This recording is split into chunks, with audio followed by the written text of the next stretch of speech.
It was a peaceful Sunday morning. Coffee brewing, horses grazing, and my wife, Megan, enjoying her favorite ritual, a quiet walk around the ranch before church. She's not just my wife. She's my partner in every sense of the word. Smart, calm, and tougher than a $2 steak. Oh, and did I mention? She's also the newly appointed chief of police for our county. But of course, Karen, the self-appointed queen of the HOA universe, didn't know that. And when Karen doesn't know something, she acts anyway. That morning, Megan strapped on her holster, standard issue, sidearm secured, and walked the property line to check the fencing.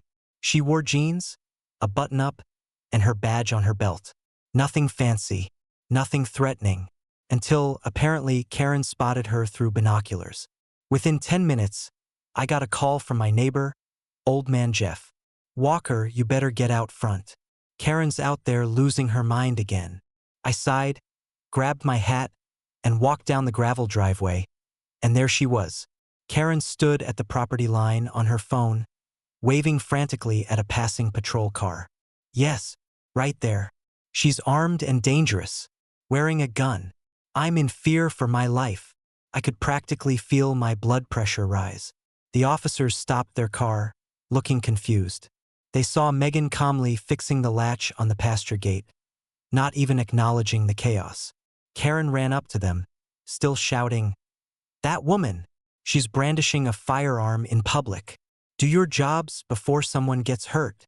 One of the officers, I knew him, rookie named Daniels, tried to calm her down. "Ma'am, please relax. She's not threatening anyone."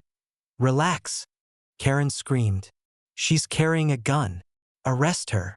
That's when Megan finally turned around, slow and steady. Her badge caught the sunlight, gleaming bright enough to make Daniel squint.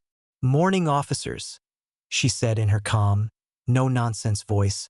"Something I can help you with?" Karen froze mid-rant. Wait.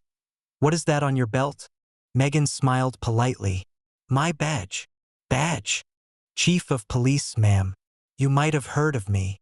The silence that followed was so complete you could hear a grasshopper blink. Daniels immediately straightened up, saluting instinctively. "Chief, I'm sorry. I didn't realize." Karen's face twisted like she'd bitten into a lemon. "Chief of what? That can't be real. You're lying. She's impersonating an officer." Megan tilted her head slightly, her voice all calm authority. "Impersonating? Why don't you come take a closer look?" She handed over her ID wallet, full credentials, department insignia, everything. Daniels confirmed it in 2 seconds. "Yes, ma'am. She's the actual chief. Just took office last month." Karen looked like her entire world just collapsed.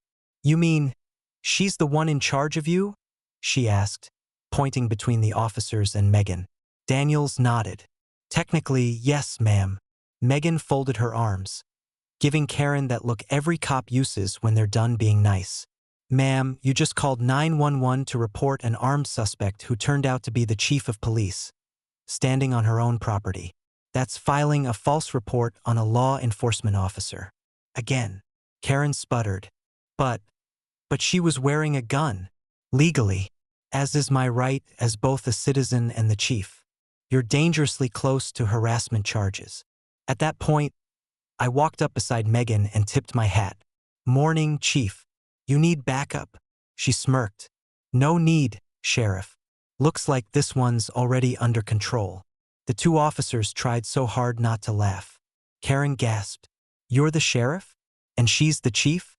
That's nepotism." Megan chuckled. "No, ma'am. That's marriage." The officers finally had to step in when Karen started ranting about the corruption of law enforcement by ranchers. They explained very patiently that she was trespassing, again, and now facing a repeat offender citation for filing a fraudulent emergency call. She screamed all the way back to her car, threatening to report us to the state and have our badges removed. When she drove off, Megan just sighed and said, "You ever notice she never learns?" "I have a theory," I said, grinning. Her HOA handbook replaced her common sense. 2 days later, the local paper ran yet another headline. HOA member calls police on chief of police. Claims she looked suspicious. The online comments were savage. Karen needs a hobby. She called 911 on law enforcement again? At this point, 911 has her number blocked. The HOA board finally had enough. They banned her from any contact with local police for 1 year. As for Megan, she took it all in stride. The next weekend, she wore her badge proudly at the county fair. And wouldn't you know it, Karen showed up there too. One look at Megan, and she turned right around and left the fairgrounds. Megan winked at me. Guess she finally respects authority. Nah, I said. She just knows better than to mess with the chief. And just like that, peace returned to the ranch. At least, until the next time Karen decided the law didn't apply to her.